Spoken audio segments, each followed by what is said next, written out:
In order to heal ancestral trauma, viruses, poisons, programming, you have to have uncomfortable conversations with your family, and you have to ask them, what vices has your mom and dad used? What do you use? What do your friends use to submit and suppress the truth that you lie in comfortably while you go to sleep at night? What do you escape yourself with through a physical practice that you don't see an issue with? You had to ask questions. You had to escape fear. Because when you live in fear, you're not able to actually sense what your family is running away from. Not only that, if you understand spiritual practices, if you understand astral projection and remote viewing, you have to go outside of yourself to see what your family hides from you. Because of course, in our language that people speak day in and day out, the tongue is great at lying. That's exactly why it slithers like a tongue, or like Satan, as we want to call the subconscious mind. So subconsciously, your family will not tell you the truth because they understand that their truth is what they love to lie about and lie in. When they lie within themselves, they go outside themselves to lie without the truth. And when they go outside the truth, they can't tell you what the truth is to what they're running from. So they run to their devices, alcohol, weed, which is not really bad, but it can be bad depending on what your expense is. So if you're buying weed and you know that you don't have enough money to pay your bills, your car insurance, your taxes, your baby's food, groceries, all of that, if you can't pay for those things, you are an idiot. What else? Wine, TV, video games. There are so many devices to the point to where if you ask your ancestors, what was it? Even meditation, forget all the other spiritual practices. Meditation, that's the number one thing too. Get off my screen, please. Meditation. If you meditate, you go within.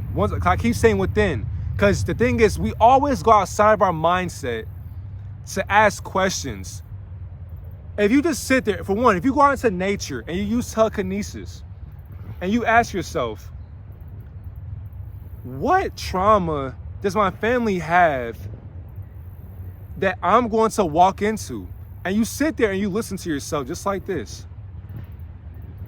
What vices have I used before, or will I use, that will knock me down a lower frequency? What vices or devices or poisons do my family suppress their emotions or their ego in? You may not get an answer today. It may not be an hour, 5 minutes, 10 minutes. It may not be 50 minutes. It may not even be 10 hours. It may not even be this week. But if you ask that question, you write it down, by the way. You can use a journal. You can use an iPad, a phone, a MacBook. You can use your mind. Ask questions because they are meant to be answered. And here's the reason why I say that too. The first sign of intelligence is asking intelligence what it thinks it knows through ignorance. That's the key to enlightenment. The more enlightened you become, it's due to the fact that you are not afraid to ask questions that people don't want to ask themselves. When you ask yourself what you think you know, the subconscious mind will play a frequency of sequences that linear equations can't even comprehend. So you have to go within and meditate to find the answer for yourself. Once you find the answer for yourself, you now transcend timelines. When you transcend a timeline, you go into the past because, of course, your ancestors, some of them had transcended, they passed away. Once you remote view and astral project, you are now able to go within, you are able to travel to different planes that you still exist in, by the way. You may not have been born, but you are still observing your ancestors and their traumatic ways. So now you observe their habits and how their habits have been ingrained into your DNA that you grew up in through your mom and your dad. So once you sit there and you observe your ancestors, you sit there and you just look. Because for one, you're remote viewing, by the way. So you're in the astrals, you're in the ether, you're in the quantum realm of thinking. Once you go into a higher way of thinking, you are now sitting there and you are above simulations. You are the simulation, by the way. By you being a simulation, you are all knowing, you're all everything. You're literally a spiritual capability of thoughts progressing into descendants of enlightenments or capabilities of your habits that you are not enlightened to yet. But because you are outside of your body, remote viewing your body, while you are in bed, you are outside of your bed, still in your bed, and your mind. Once you go into your mind, do a deep, strong discipline while being strong-minded, you are now disciplined into seeing what your family can articulate. So now you are operating and you are monitoring what's your what's your great-great-great-great-great-great-great-great-great-granddad, great-great-great-great-great-great-great-great-grandma didn't tell your mom and dad. Once you watch them, you see like, okay. Now, just for example, too, your great-granddad was cheating on your great-grandma. So you're watching how he tried to hide his lies through alcohol. So he knew that so for example, your great-grandma was waiting for him to come home. And your great-granddad was telling her, yeah, baby girl, I'm going to be home around 11 o'clock tonight. Work they got me staying in late tonight. So, I'm going to be doing what I got to do. But I love you, baby girl. Love you too. Etc., etc. Boom. Whole entire time, nigga caked up with another girl that your great-grandma's cool with. Why? Because your great-grandma's friend can understand what your great-grandpa can't understand, which is himself and his lies that he lies behind. And what's crazy, what's foul, your great-grandma's friend knows that she's wrong for sleeping with her best friend's husband. But guess what? She don't care because why? Lust has plagued her mind. So then, when your great-granddad knows that, when he comes to his senses, when he ejaculates, he'll come to his senses, he'll say, all right, because for one, he can't lay there for too long because he got to be home by 10 or 11. Great-grandma ain't tripping because for one, she sees your great-granddad as a god or a king because of his word plays or his word playing that he plays behind. So then once he's in the car, he buys alcohol or wine. He'll sit there, he'll drink some of it because he's trying to escape his problems that he can't take accountability into. He'll come home. Great-grandma's like, I've been waiting for you. How was your day? Tell me about it. Whole entire time, she's kind of skeptical, but why assume with no proof? Why assume with no proof? She has none. So, of course, a lot of times, niggas think they slick. He'll go and shower.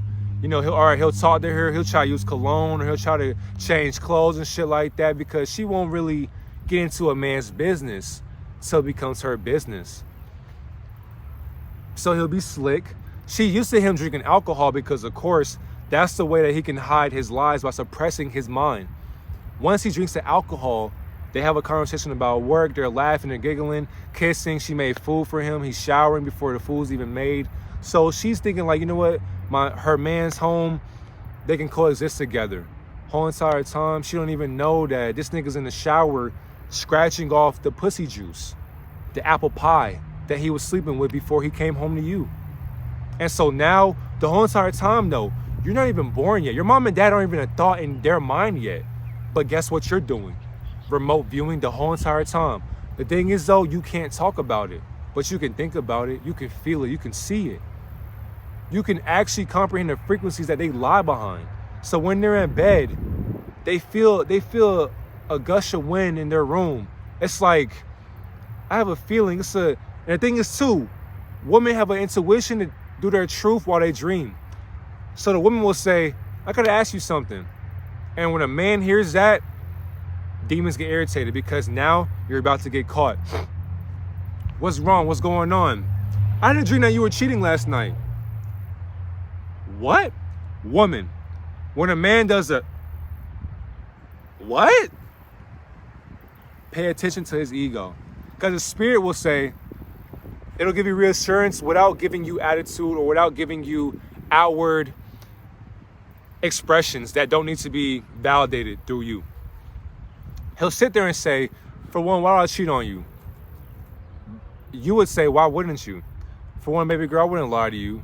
And the thing is, the woman will say, well, I mean, just in my dream, it just seemed like you were with my best friend for some reason. And the thing is, I have no proof, but I was just wanting to bring it to you because it bothered me all day. And the thing is, too, I just had this feeling like you are cheating on me, but you're lying about it. You wouldn't lie to me, would you? Whole entire time, when she asks you that, she probably knows. And what's sad, you know as well, but you don't know about that. So once again, your granddad has to hide this stuff for years. But the thing is, though, in our time period, we sit there and we are infatuated by our grandparents' love for what they thought they had. So like they had like 80 years of love. The whole entire time though, their love was a false illusion.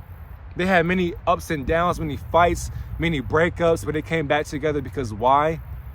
Nobody loves a cheater like a cheater. I'm gonna say it again. Nobody loves a cheater like a cheater because probably your great grandma was cheating on him too. So they both cheating on each other, and those two cheaters don't work out with each other with their other partners. They come back together because why? Nobody loves you like you love yourself. And the thing is too, the memories, all the laughs, all the giggles, all the hard times, all the sadness, all the hardships y'all had together. Nobody can do that like you two can do it. So when you understand that, here you come into the picture. You don't understand why you smoke your problems away. You don't understand why you smoke backwoods, why you chase girls, why you watch porn, why you watch or you see magazines, why you doom scroll on social media, why you drink alcohol, wine, why you play the game all day. It's not you, but you're chasing pleasure. You're running away from something. And what is that called? What is that something called that you keep running from? Oh, wait a minute. Accountability. Because when you love yourself through authenticity, you don't have to run away from fear anymore. Because why? You love yourself. So if your woman checks you and says, I feel like you're cheating on me, I ain't gonna lie, baby girl, I ain't shit. To be honest, I slept with your best friend last night and here's what happened. And the thing is too, you're gonna be mad, you're gonna probably hit on him, this and that. But guess what? You gotta respect his honesty. And the thing is too, if you cheat on him and he gets mad, he can't get mad about that. But it takes two to tango. So if you leave your cheater or your cheater's experience and you go back to that cheater that you cried about or you loved on, and you go back to what you used to love on, you can't get mad when your family gossips about what you used to do or what you still do to this day. If you retain your energy and you heal yourself, you heal your ancestors, because for one, all of our ancestors that we don't know or that we heard about are literally formulated and formed into your perception that you are carbonated into, or that you are a carbon being forming your mindset through a hue of color that you manifested yourself into now. When you love yourself, you don't have to run away from what you used to be, because who you are now is what matters. What you thought you were, it doesn't matter at this point in time, because you have to heal yourself.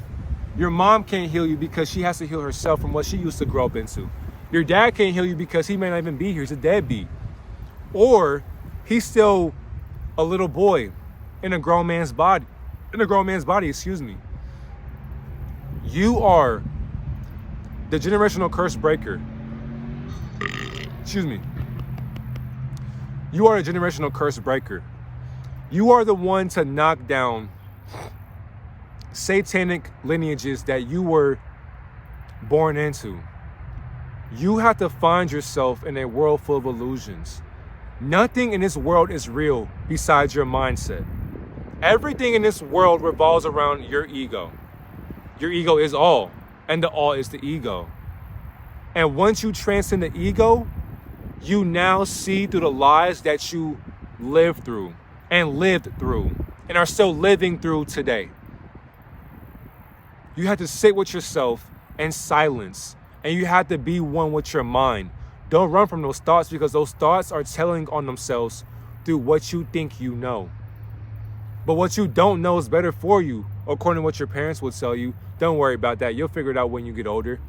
Tell me right now, why do you drink alcohol when you get home every day from work? Why do you yell at me? Why do you beat on me when I tell the truth to your face? Why do you get mad when I have bad grades? You're mad because I had an F in a terrestrial school system that doesn't belong to us? I asked you a question, so you slap me? You're cheating on mom because you don't think mom is good for you anymore or beneficial for you anymore? All you want is sex from her, but when she says no to sex, you go cheat on her with somebody else who's a sex worker? Why do we gossip? And then when you ask that question, go to your room, don't worry about that. And then you sit in your room and all you hear is laughter and more gossip through jokes and mockeries. But guess what? They still get considered to be family. When you heal your ancestral DNA, you heal your future bloodline. If you can't heal your bloodline, then you are wasting your time. And when you reincarnate, and if you have kids, by the way, you will damn your kids, you will damn yourself, and y'all both will come right back into the same exact abyss that you tried to run away from, that you were sleeping in with your eyes wide open. If you don't know how to wake up in a dream, how do you know that you're dreaming? If you can't meditate in your dreamlike state, how will you know that you're in a dreamlike state mentally? When mentally, your mind dominates your spirit. Have a great day, God and Goddess.